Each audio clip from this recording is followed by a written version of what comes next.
on SportsCenter. I wasn't holding anybody hostage. I was honest from the jump about where I was at mentally and some of the constraints that I have in my life right now that warrant my attention. I'm open to anything and attached to nothing. So yeah, retirement still could be a possibility. But right now, my focus has been and will continue to be on my personal life, and that's what I've told the coaches. There's still conversations that are being had, and so it's all been very honest lines of communication. I've really appreciated the time I talked to the various teams, but there's been a lot of narratives that have not been anywhere near accurate. Starting with the Jets, continue with something I just read about, me pitching something to the Vikings. I'm not going to get into specifics about every team that I talked to, but it was a few teams. There were a lot of teams I saw mentioned that I had absolutely zero contact with.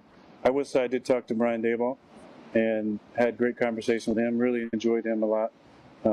I think he's a lot of fun to talk to and has a beautiful football mind. Him and Josh, he had Josh in Buffalo. Josh is one of my closest friends in the league. And, I just enjoyed the conversations. He's a, really bright football mind. But yeah, there were some other teams that I talked to. Like I already mentioned, KOC is a buddy of mine. And we talk during the season. So it was a cool experience. Obviously, I went out to Pittsburgh and tried to do that as quietly as possible. A lot of people think that I'm desperate for attention, even though I haven't talked to you or anybody else in 3 months. But I did fly into a different airport, not the downtown. I'll tell you what I did secretly. I flew into a different airport. I got a Malibu rental car, drove the Malibu rental car to the facility, to the backside practice field, got let in the practice field. And then somebody in the building must have said something. You can run, but you cannot hide. A lot to unpack here. Let's bring in NFL analyst Jason McCourty. Your thoughts on what Aaron Rodgers just had to say. Lucky for him, when I go on vacation or I do something, I have to rent a minivan just to fit all my kids. He got to get in a Malibu. So shout out to him. But the lead going up to this, McAfee announces that Aaron Rodgers is going to come on the show. Everybody's excited. We're getting ready to lower third that Rodgers is going to join the Pittsburgh Steelers. You watch the entire interview. You still get nothing when it comes to the future of Aaron Rodgers. If you're a Pittsburgh Steeler fan, you're absolutely upset after listening to that, hearing that he doesn't have a timetable. There's personal things going on, a lot of things going on that have nothing to do with football. So as much as we love Aaron Rodgers, the quarterback, if your teams, he said, hey, he's told them, if you need to move on, move on. The issue is for the Pittsburgh Steelers, move on to who or to what. Yeah, and that's why they're waiting. He basically just said everything that we already know, but he just came from his mouth. We don't know that he wants to play football, exactly. So it's so hard to wait on him. Could retire, could do anything. Okay, so one thing that was interesting is Rodgers also spoke about his meeting with the Jets and the new head coach, Aaron Glenn. It's new on SportsCenter. I think we're going to have this long conversation. I've flown across the country, and 20 seconds in, he goes, literally, I'm talking to the GM about something, and he leans to the edge of his sheet and goes, so do you want to play football? And I was like, yeah, I'm interested. And he said, we're going a different direction at quarterback. And I said, and I was kind of shocked. Now, not shocked because I didn't think that was a possibility. Listen, of course, they want to move on, that's totally fine. But shocked because I just flew across country. You could have told me this on the phone. If we weren't even going to have a conversation, and this is verbatim exactly how it happened. So I said, huh? And he goes, we just want to know how you want it released, the messaging. And I said, why?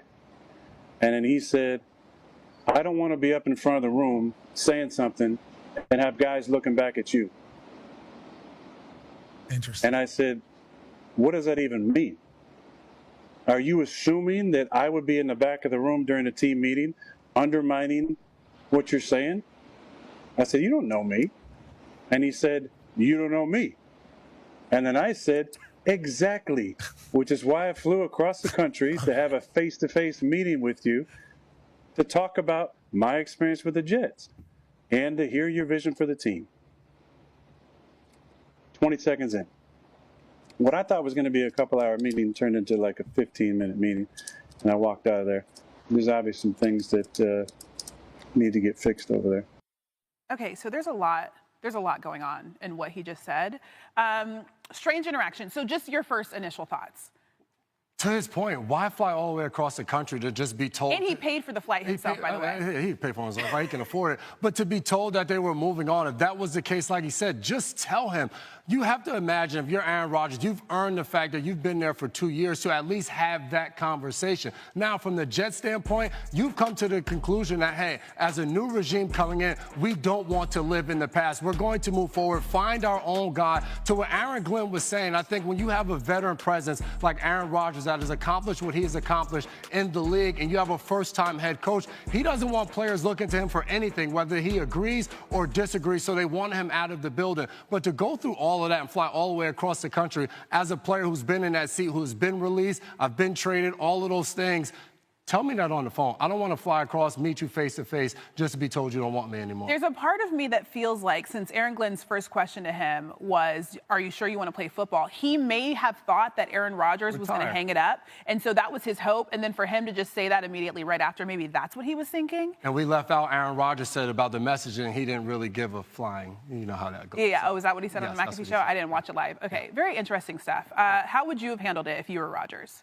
I would have wanted to have a phone. I would have wanted a phone call in advance so I know not to get on that flight. And at that point, I would have let it be known of how I felt in that moment. I feel like sometimes as players, we don't always get our moment to share what we truly feel on our hearts because of the fear of being released, being traded, or not being in the National Football League. Aaron Rodgers has the luxury that he doesn't have to care, so I would have given them a piece of my mind in that moment. Yeah. All right. I'm sure he probably did. He just didn't mention that. All right, Shay, what do we got coming up?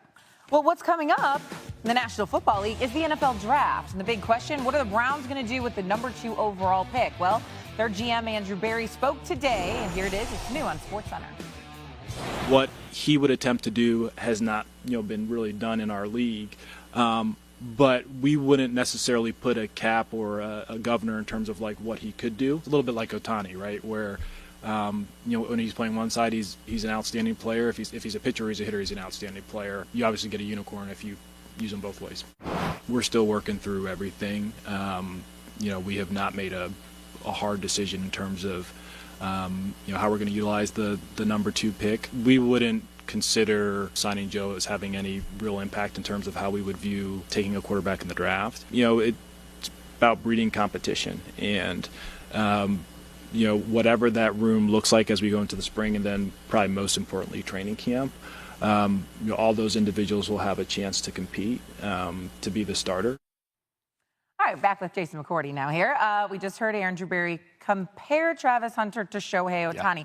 I understand the comparisons, but I mean, Ohtani is doing it at a much higher level up until this point. Yes. Nonetheless, if you are the Browns, can you afford to pass on a dual threat like Travis Hunter for someone like Shedeur Sanders or Abdul Carter? Well, Shay, if you believe in unicorns, then absolutely.